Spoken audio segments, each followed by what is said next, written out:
Y esto no es nada, puesto que aquí no está hablando de dogma, que es lo que nos interesa a nosotros los católicos, pero está entrando en el plano que quieren sus amigos globalistas. Y ya sabemos que el Papa Francisco es una pieza importantísima en este plan, pero es el Papa. Así que vamos a hablar un poquito del por qué, lamentablemente, tenemos que sufrirlo. Después de todo, es el Papa que nos merecemos por haber sido unos católicos tibios, con excepción de algunos pocos que realmente dieron la batalla para defender la verdadera fe. Y ustedes saben de quiénes estoy hablando. Cuando un papa muere, su poder supremo ya no existe, pero los efectos de ese poder están aún activos con respecto a los demás obispos.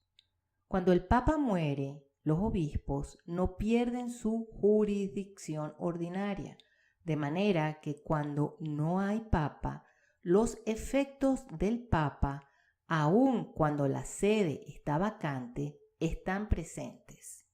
La jurisdicción, que es el poder de gobernar la Iglesia, este poder le viene directo de Jesucristo y va al Papa. Y el Papa puede delegar ese poder a sus obispos, quien a su vez lo puede delegar a otros. Y este poder tiene que existir para que la Iglesia pueda existir.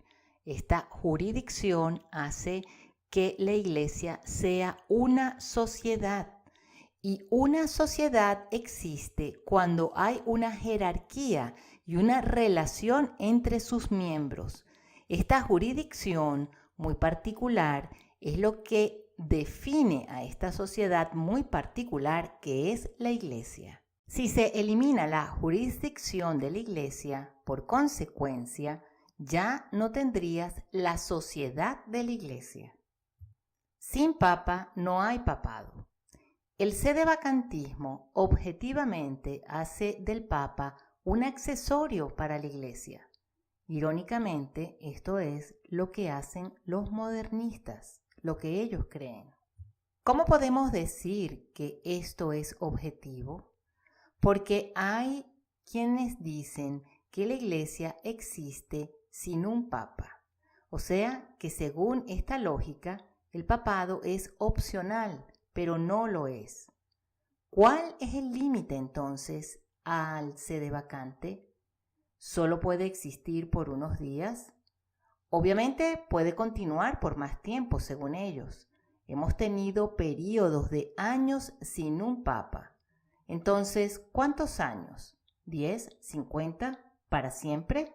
Si no lo necesitamos para continuar, entonces lógicamente nunca lo necesitamos en el pasado. Y esto abre un montón de problemas que necesitan ser tratados. Los sedevacantes argumentan que su jurisdicción la reciben de nuestro Señor Jesucristo directamente como resultado de ordenación episcopal. Bueno, esto es lo mismo que dice Lumen Gentium. Con esto ellos destruyen la noción del papado. No necesitan al papa. Esto es serio. El magisterio ordinario sostiene que toda la jurisdicción viene directamente del papa, frecuentemente también de los obispos. Si no hay papa, no hay jurisdicción para escuchar confesiones. Esto no es un concepto nuevo inventado, por ejemplo, por la Fraternidad Sacerdotal de San Pío X. El Papa Bonifacio VIII dijo que sin el poder de las llaves no hay remisión de los pecados. Lógicamente, no se puede tener confesión sin el Papa. No estamos diciendo aquí, en verdad, en la red, que las confesiones de los sedevacantes son inválidas, pero no reconocen que la jurisdicción, por caso de necesidad, les viene de la Iglesia, que está construida sobre la piedra que es el Papa. Es por eso que la Fraternidad Sacerdotal de San Pío X continúa nombrando en su canon al Papa, reza por el Papa y se llama su santidad no porque el personaje que ocupa la silla de Pedro sea santo, sino porque es la oficina, la silla, el puesto que ocupa que es santo. Cuando un papa muere, no deja de ser papa, simplemente está muerto.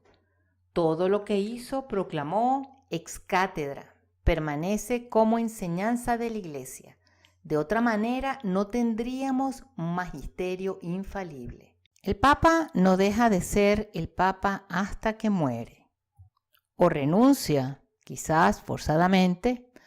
Por lo tanto, sí tenemos un Papa, a pesar que sea malo, que corresponde perfectamente a la Iglesia que tenemos ahora, porque el mismo Dios lo está permitiendo. Será hasta que un nuevo papa juzgue y condene las cosas que todos estos papas después del Segundo Concilio del Vaticano han hecho. No por la opinión de un buen sacerdote o por la de un piadoso laico.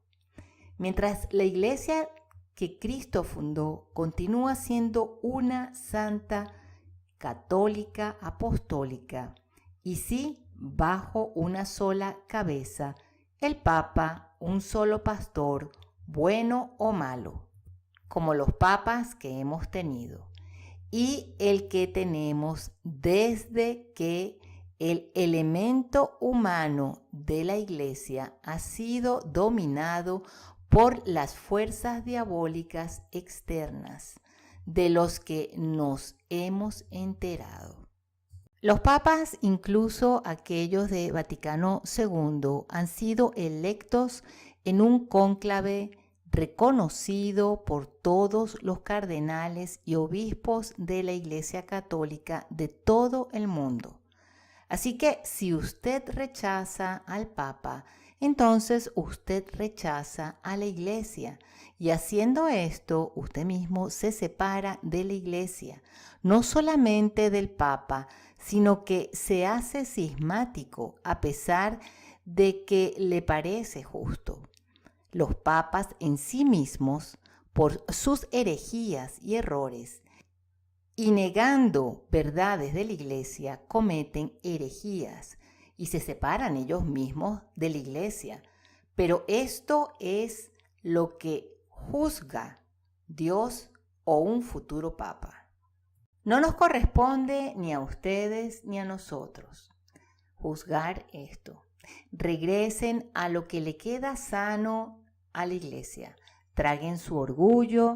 Los hombres cometen errores. Regresen, que aún hay un remanente de la Iglesia Católica. ¿Que nos han cambiado la religión? Sí, nos la cambiaron. Y tratan de cambiarla aún más. Por eso es que hay que mirar dónde está la verdad.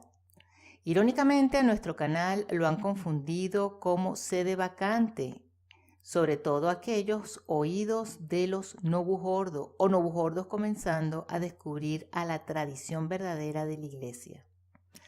Muchas veces confunden la posición de resistencia y de desobediencia a lo que lleva al error con el ser sedevacantes. Y esta siempre ha sido nuestra posición. También recordemos que si bien no es dogma el que tengamos que creer en las apariciones marianas, inclusive las preconciliares, la Virgen nunca ha dicho que la silla del vicario de su hijo está vacía, a pesar que ha llamado al clero cloacas de impureza, como lo dijo en la Salet. Los sedevacantes son grupitos del rebaño desperdigados por todas partes, que lo único que tienen en común es que cada uno de ellos dice que son los únicos que conservan la verdadera fe de la Iglesia Católica. Y sin embargo, ni siquiera entre ustedes, ningún grupito le reconoce mérito, autoridad o la razón al otro grupito. Y si Jesucristo es la verdad y la verdad es solo una, Yo les pregunto, estimados amigos sedevacantes, ¿cuál es el corpúsculo que tiene la verdad? ¿O es el de más allá? ¿O es alguno de los otros 20 o 30? ¿Quién sabe cuántos hay? ¿Se dan cuenta, sedevacantes, que ustedes tienen más en común con los protestantes que con la Iglesia Católica? A los sedevacantes les gusta mucho citar al Papa Pablo IV. Se apoyan mucho en la bula papal Cum ex apostolatus officio. Bueno, dejemos que un doctor en teología y en ley canónica nos explique, ya que debe tener más experticia que un sacerdote o un laico. And then came Paul IV. He was Pope from 1555 until 1559, which is exactly the time the Council of Trent, direly needed after the Reformation, was interrupted. Paul IV, Neapolitano again, from Naples, he was on one hand the pious figure, we know that, from somewhere else. On the other hand, he was extremely arrogant. He was absolutely, totally insane about his own papal dignity, and he was a certifiable medical case of paranoia. Very hard character. For him, it was enough to be suspect of heresy, and he would be arrested. Even though he appointed his nephew, Carafa, to Secretary of State, his nephew betrayed him wherever he could, amassed a fortune while he was in that job. But you couldn't speak to Paul IV about it. He wouldn't have it. He wasn't going to listen to you. He would not even receive you. The next pope in history who wouldn't receive cardinals was Pius XII. It was rare, very rare, that a pope would refuse to receive his own cardinals. He had, for example, one poor Cardinal Morone was called into the papal's audience. He never saw the Pope. He was arrested, locked up, never found out why he was suspected of heresy. The same Paul IV was also the one who issued the papal bull, Cum ex apostolatus officio, that determined that a former heretic could not become Pope. What I really should, for practical purposes, not passing any judgment on anyone here, but for practical purposes, I should say the 1958 Sedevacantists, those who believed that John XXIII was not Pope, because before he was elected, he was a heretic. Now, the 1958 Sedevacantists do not realize that the papal bull, Cum ex apostolatus officio, was a document that was basically null and void.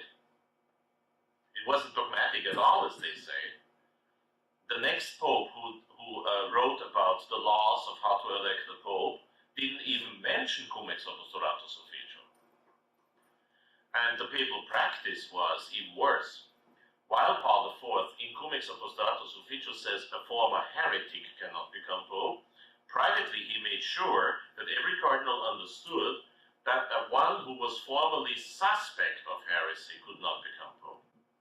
Now, Leo XIII beautifully contradicted that when he made the former heretic, John Henry Newman, Cardinal John Henry Newman. So, Leo XIII, theoretically, made a former heretic, John Henry Newman, Anglican minister, who converted Catholic, became a Catholic priest.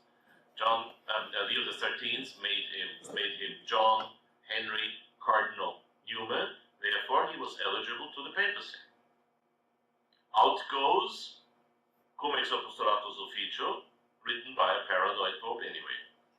Paul IV was also an excellent example of why Christ decided in the 17th century, actually in the 680s, to reveal his most sacred heart to Saint Margaret Mary Alacoque, and why he told the French king to consecrate France to the Sacred Heart, which the French king, of course, did not do, because, of course, the Jesuit counseled him not to do so.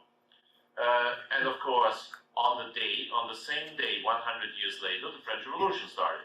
The French Revolution didn't start on July 14th, as the French would like to have it. It started on, if I remember well, June in any case, but if I remember well, on June 17th, when the states, the different states of society, a sort of parliament, were dissolved. That's when the French Revolution started. And that was on the day, 100 years after Louis XIV did not consecrate France to the Sacred Heart. Why the Sacred Heart? Well, the heart stands for love. Do you say I love you with all of my will? No. Do you say I love you with all of my intellect? No. You say I love you with all of my heart. This is exactly what popes like Paul IV so direly lacked. Now, whatever you hear about the Inquisition is usually written up by Protestant English, and there is a whole bunch of lies in it and slander.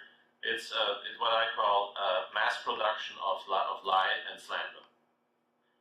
But the Roman Inquisition, which was a basically charitable institution, believe it or not, under Paul IV was anything but charitable. It was very easy in those days for Roman families to get rid of enemies. All they would have to do is make sure the Pope heard that Cardinal so-and-so of the enemy family had pronounced heresy. That made him suspect of heresy, so he would arrest it.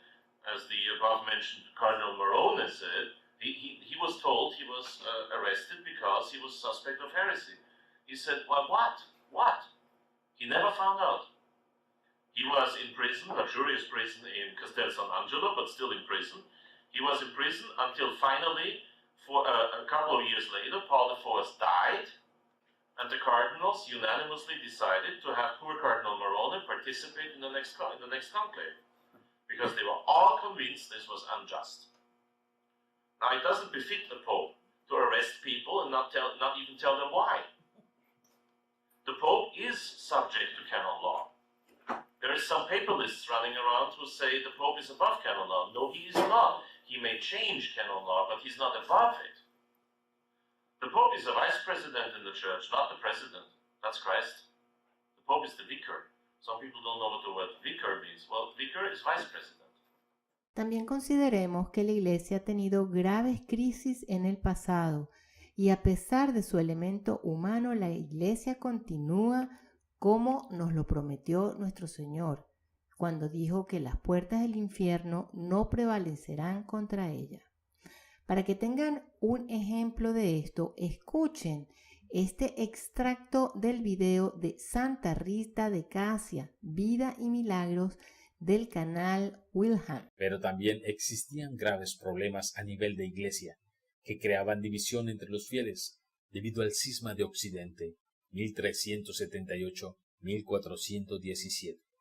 Unos años antes de nacer Rita, en 1374, el Papa Gregorio XI había acabado con el destierro de los papas en Avignon, que había durado casi 70 años y había regresado a Roma. Pero lo peor estaba por llegar. Al morir Gregorio XI en 1378, una multitud invadió el recinto del cónclave para reclamar a los cardenales un papa romano. Gritaban romano, romano o al menos italiano. Por eso, al ser elegido Papa Urbano VI, 1378-1389, los cardenales franceses impugnaron la elección por la presión que había sido ejercida desde el interior y se reunieron en Anagni, eligiendo a Clemente VII, 1378-1394, que regresó a Avignon. Había dos papas y una iglesia dividida, con gran confusión entre las naciones que apoyaban a uno u otro. En algunas diócesis había dos obispos y dos párrocos en la misma parroquia. Media Europa reconocía a uno y la otra a su rival. Hasta dos grandes santos opinaban diferente. Santa Catalina de Siena apoyaba al Papa de Roma y San Vicente Ferrer al de Avignon. En 1389 murió Urbano VI en Roma y fue elegido Bonifacio IX, 1389-1404, que trató de dialogar con el antipapa de Avignon, Clemente VII, pero no se solucionaron los problemas. En 1404, fue elegido papa en Roma Inocencio VII, 1404-1406, y después fue elegido Gregorio XII, 1406-1415. Pero para empeorar las cosas, los cardenales franceses y romanos se reunieron en concilio en 1409 y, defendiendo una falsa teoría de la Universidad de París, el conciliarismo, que afirmaba que el concilio estaba por encima del papa, depusieron a ambos papas y eligieron en su lugar a Alejandro V en Pisa. Entonces había 3 supuestos papas a la vez. A Alejandro V le sucedió al antipapa Juan XXIII.